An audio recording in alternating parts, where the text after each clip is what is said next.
Somebody asks you, do you like rock music? And you say, yes, sometimes. And the other person says, sometimes? I don't understand. Why do you say sometimes? If you like it, you like it. You like it or you don't.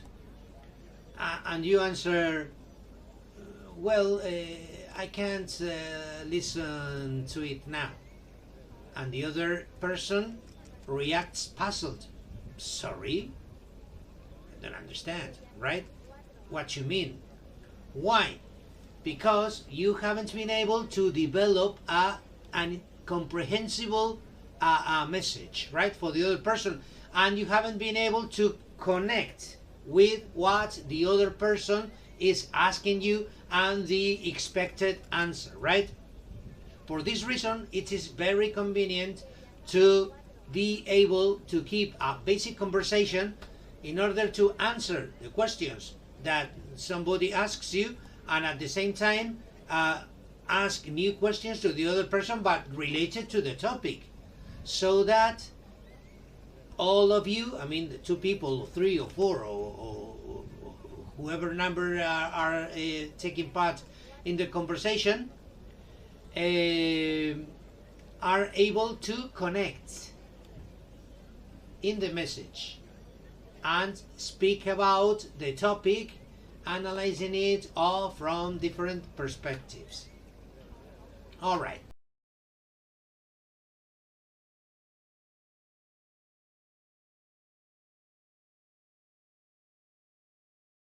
Sometimes you want to practice conversation, but you don't have somebody to practice with, right? If this is the case, you can do it with yourself. You say, hey, with myself? But that's very strange, isn't it? Well, it's not really strange. Sometimes we talk to ourselves when we have problems, right? Or even sometimes we look at the mirror and we keep on talking to the person you have in front of the mirror, who is you, right? For this reason, it's not strange, it's not weird to talk to yourself, particularly if you need to practice conversation, right? Well, let's have a look at this. We are going to our PowerPoint presentation, session 14, conversation, preparation. Let's have a look. And here we are, as ever, with the logo of the channel, session 14, conversation preparation, and in this case, an image has appeared where two people are trying to talk. One, apparently they are very angry, and you can read in the image how to prepare for difficult and confronting conversations. A teacher's guide. Well, I'm going to give you several steps so that you are able to develop a conversation. And as you can see here, we are broadcasting from the city center of a city, in this case a beautiful city, which is Frankfurt am Main in Germany, right? Well, let's go. As ever, we go to the first slide, conversation starters, you step-by-step guide, right? There are different ways to get into contact with some other people. You can do it directly. If you do it directly, the medium in this case is a direct medium, right? But if you do it using some device, for example, here in the image, these two women are using their mobile phones, right? For this reason, the medium is the mobile phone they are using. Then the sender is the person who sends the message, and the receiver is the one receiving the message, trying to understand it, processing it, and then elaborating an answer, a new message to send it to the sender, right? Very good. Well, let's go with the first step, realistic scenario. You have to imagine something which is realistic in order to reproduce, to convey a need, because when we talk to somebody, it's because we need to talk, we need to transmit a message, right? For this reason, the scenario must be, the feedback must be a realistic one, no? For example, imagine a real life situation where you need to communicate with somebody else. For example, in a bar, at work with a co-worker, in a supermarket, and so on, right? Obviously, depending on the environment, depending on the background, the message is going to be different because the need is also going to be different, right? Key questions. The questions you need to ask to satisfy your communicative need, right? So you have a need, you need to get into contact with somebody to get something. For this reason, there are some specific, some basic questions that you have to ask the other person in order to satisfy your needs, right? For this reason, you have to elaborate your questions, but not full sentences, because if you elaborate full sentences when you practice, you are going to keep on reading, and we don't want you to read. I want you to speak, right? And in order to speak, the only thing you need is to keep your ideas together, to reflect your ideas by writing, but only the words that reflect your ideas. And then you are supposed to be able to make the sentence that includes those ideas, those key words, right? Let's see some example. For example, where live, like leave your city, music like. When I say where live, what do I mean if I'm talking to you, for example, or to a second person? It's obvious. Where do you live, right?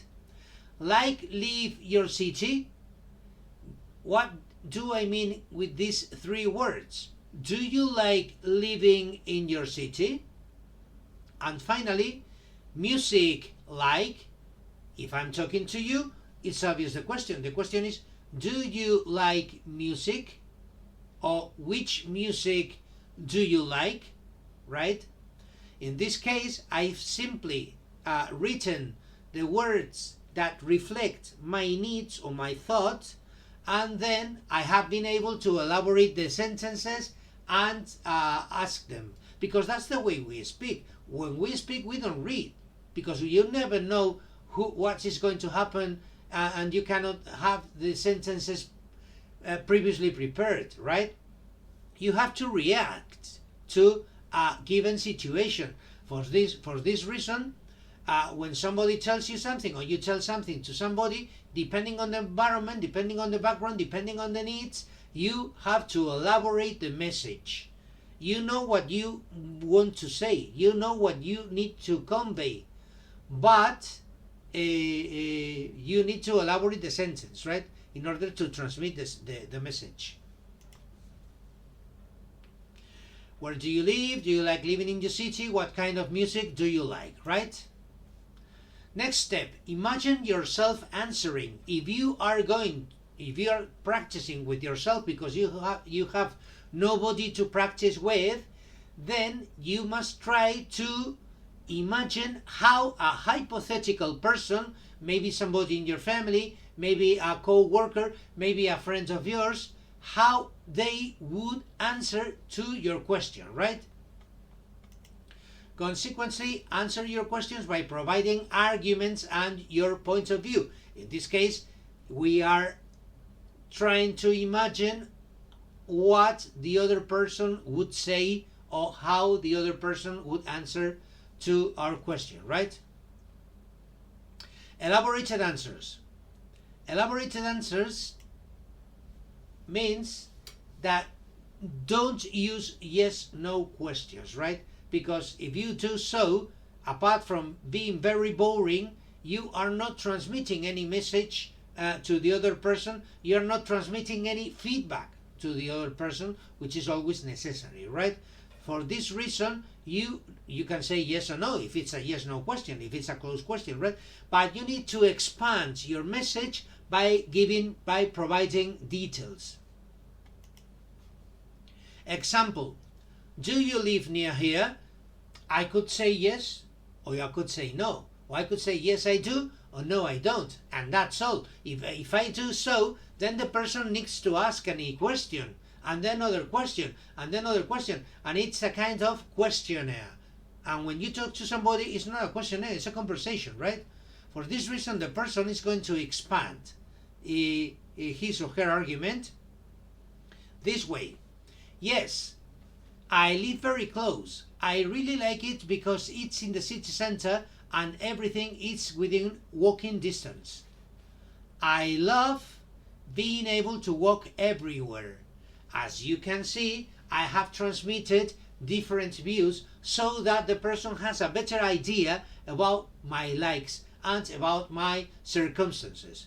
And maybe he or she will ask any question about one of the aspects that I have transmitted right now.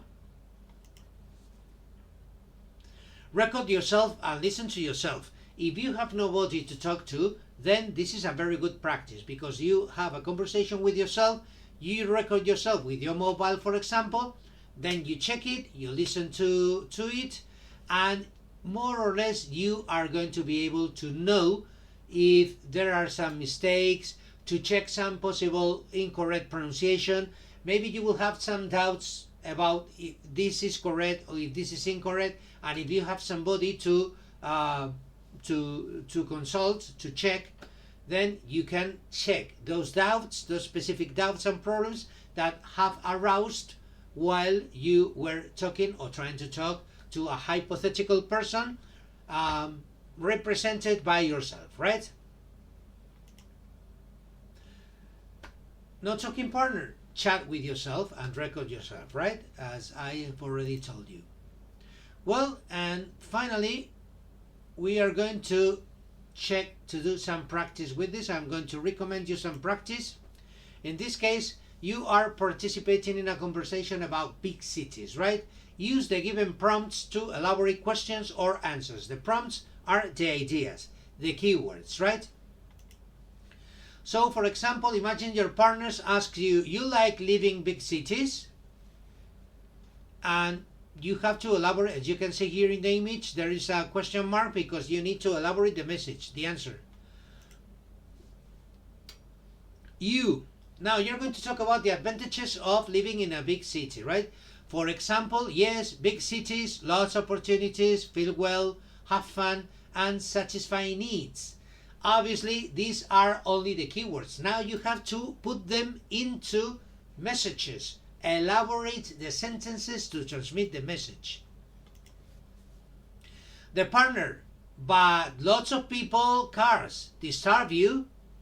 What does your hypothetical partner mean with these keywords? Do you get it? Very well. So you have to put it into sentences in order to be easily understood and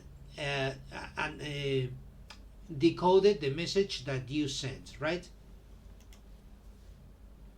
You, true and pleasant, but everybody minds their business, not care you. Besides, one of big advantages equals fantastic means of transport network, allows arrive everywhere very easily. I think it's easy to understand what the person is trying to convey, is trying to transmit. So you need to put it into intelligible, comprehensible language.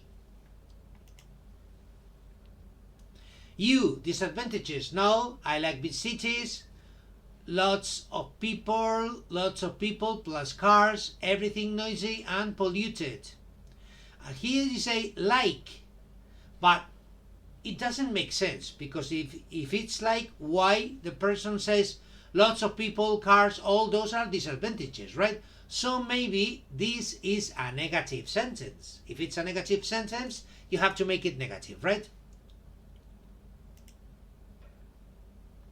Partner, but many job opportunities, medical attention, very easy, get if feel unwell.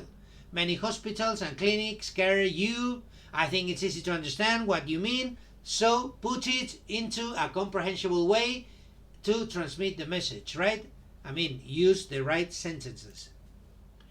You, yes, true, but life more expensive than small cities, very difficult, rent flat, good price, all make everybody very stressed. All right, once again, you need sentences to transmit your message in a comprehensible way.